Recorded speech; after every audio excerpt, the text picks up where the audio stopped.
Good morning, Facebook fans.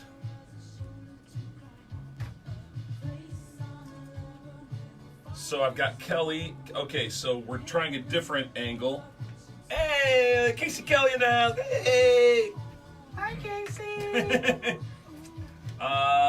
Pam and Patty. So I can see you, Kelly, pretty well. And so I put the camera here on the back, Jeff. Okay. So if you're going to show off those pythons again. What do you want me to do? I think you're going to be good here. Let's check and see. We got a little bit of a delay, but... Good morning. And Patty says good morning.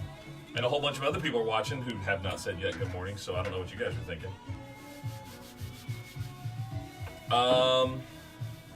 Rick, come in a little closer. Come towards me just a little bit. This one like this? Yeah. I can't see Jeff. A little bit more. I see half of Jeff. Jeff's head. Yeah, it's coming. He's scratching his arms, folks. I can't. I got dry can skin. I can only see like half your face. Lord have mercy. Oh, well, we're going to have to go anyway. Here we go, guys.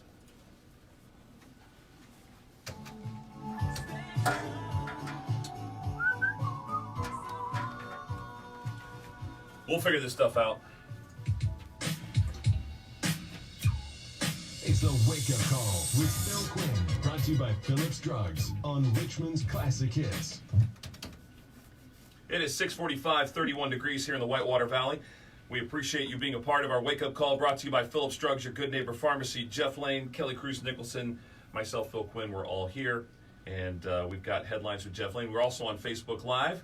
Got about 20 of us watching live right now. Good morning, everybody. All right, Jeff. Yeah, I know you got some headlines for us, and ready for you. I do. Good morning, guys. It was a cool experience for a group of Earlham College students yesterday as they met with the Dalai Lama. As part How of their, cool is that? Yeah, as part of their Tibetan Studies program. And it was really interesting because one of those students asked specifically about Richmond and the political polarity in Richmond. Now, Richmond's not unusual because of that, but he did specifically mention Richmond and saying how he was concerned about that. The Dalai Lama did give a response. You'll hear that coming up at 7 o'clock if you haven't heard it yet. Nice. Get out of here. That's nice. So Kelly Cruz Nicholson, you need to take that to heart. I You're will. like an elected official. That's nice. Yeah. He even put on an Earlham baseball cap and posed for photos with students. Now, what are we doing with that hat? Because I think you auction that thing off. I think you take it to the next fun, or unless you kept it. I mean, he's not a hat-wearing guy. Yeah. I don't know. But I would say, hey, thank you for that. Sign it, and then that's coming up in some big benefit for Earlham. That's what I would do. I actually would put it in a shadow box and keep it. I would. What? I would. Do you know Earlham's budget constraints? All right. What if he signed it? Can you ask him to sign stuff? What if he I signed don't it? know. I don't know, man. There's a whole I lot. don't even know if that's appropriate. That'd be great if he did, though. Whole lot of etiquette. Yeah. Man. Yeah. Could you ask the Pope to sign something? Hey, it's on my cheek. I You know what I suppose mean? you can ask. Yeah, I don't think. I don't know that it will happen. The Pope does not have a Sharpie handy, and neither does the Dalai Lama. I bet. All right, turning unfortunately to something pretty disturbing, and that is the number of sexual abuse cases among Wayne County children. It has jumped dramatically. We should probably know we kind of track this kind of stuff once in a while, and usually you'll see a lot of physical abuse cases. Sexual abuse cases, you'll see maybe 1 or 2 a month. This time, though, according to new numbers from the Department of Child Services, 9 brand new cases in Wayne County just in the last month. 23 other cases found to be unsubstantiated. Don't know why, but when you combine the sexual abuse cases along with the physical confirmed cases, Wayne County now has 257 new cases of child abuse and neglect so far this year. Oh. Now we've talked about this before, Kelly. When you haven't been here, a part of it is somebody either has an overdose or they've been locked up, or it's so many of these cases have a drug-related issue that the parents have basically left the kids stranded. And is that still the case for a lot of those? The vast majority are somehow tied to drugs. Oh my gosh. So you if we can wrap our arms around and start solving the drug issues that we have in this community, you also, the ripple effect is you start limiting those number of new cases for child neglect. You know, and a lot of those drug issues are related to mental health issues also. Sure. So, we have to. I mean, this is your wheelhouse. It You know is. this. It is, and it makes me very, very sad to hear that. But we need to address so many issues. Yeah. There are so many things that are involved. That makes me sad, Jeff. Yeah, Wow. it does. Yesterday we told you Smith Foods in Richmond planning to add 34 new jobs. I didn't have a chance to get to this, but 2 other Richmond manufacturers are planning more modest expansions. Kelly, you were on hand for the abatement request this week, so both Primex and TBK, they say they'll both add between 5 and 10 new jobs each. Correct. You know what? Slow growth is fine with me. Instead of worrying about these big 100-job splashes that you get once every 5 years, you have a bunch of companies already invested, doing 5 to 10 here, 10 to 15 there, up to 30. Boy, that's how I handle my stocks. And I think Smith Foods is adding like 34, 35 jobs. Yeah. So it's cool. That's what you want to see. Yep, and a couple of things from our outlying areas. The Fairfield Causeway is finally reopened. That's a big deal for people who live in that area. It's been closed since early May. It's the only way across Brookville Lake for a 10-mile stretch between the Quakertown Causeway and the town of Brookville. $2 million worth of repairs done to that thing. And if you cross that thing daily, it was a huge hassle to get around that closure. But it's now over. And in Connersville, police are looking for the grinchiest of Grinches. 2 people this week stealing some Christmas lights, destroying others at Roberts Park. They're 2 females.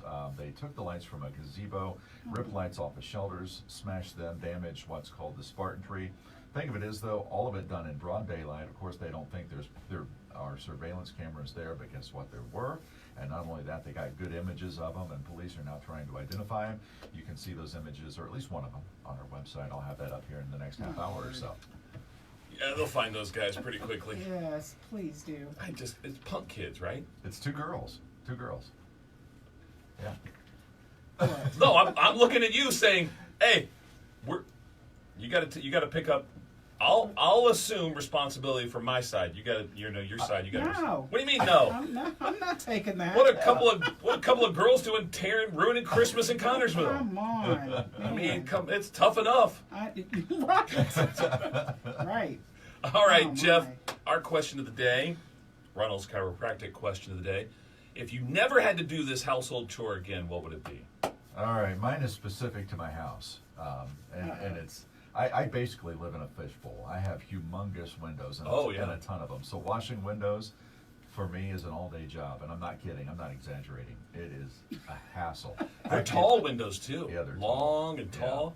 Yeah. Did you ever think about that when you bought the house? That's why I bought it. I love it. I love all the light coming in, but man, when you get to wash them, not fun. Not fun.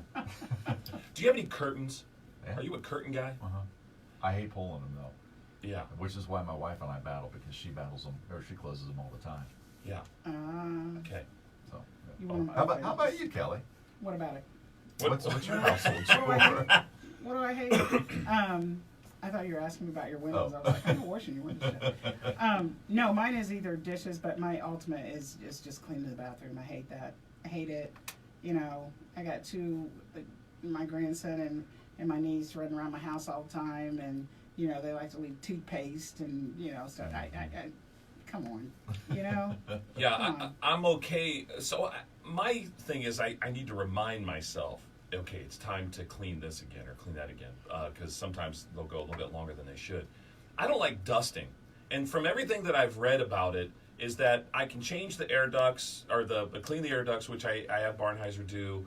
I'll change the air filter for the furnace, air conditioning unit, but a lot of it is just dead skin. gross. That a lot of dust in your house is, pasty white dead skin, Gross. and it's like, what, you can't lotion? I mean, what is my problem? I have this dust. I don't know how to fix it, and it all it takes is lotion. I'm not coming to your house. I don't want you to lotion me either. No. I'm just thinking now. It's like Phil has all this dead skin in his house. I guess Like, that's what I heard. That's what it is. I heard that's what a lot of dust is actually just yuck, Ew. right? What do you think about that, Joe? I'm gonna go eat a breakfast bar. I don't want to think about it. face always have a warm glow. Gross. I have never heard that before. Yeah. And that is the nasty. Ugh. You're welcome. Yeah, thanks a lot. Something to think about now. I'm here for you. Ah. All right, Facebook guys, we got Ginny Lawman coming up from Morrison Reeves Library. She's going to be talking about the Three Crooners coming up and a couple other holiday events happening at the library. We also have Wet Nose Wednesday, and we don't know yet if it's a dog or a cat, so we'll find more out about that a little bit later on. And big news. Kelly's got big news. 7:45. Tune in. 1017thepoint.com, and I'm gonna casually walk over to this side and tell you to say goodbye. Goodbye. Ow! I hit my head on the hat.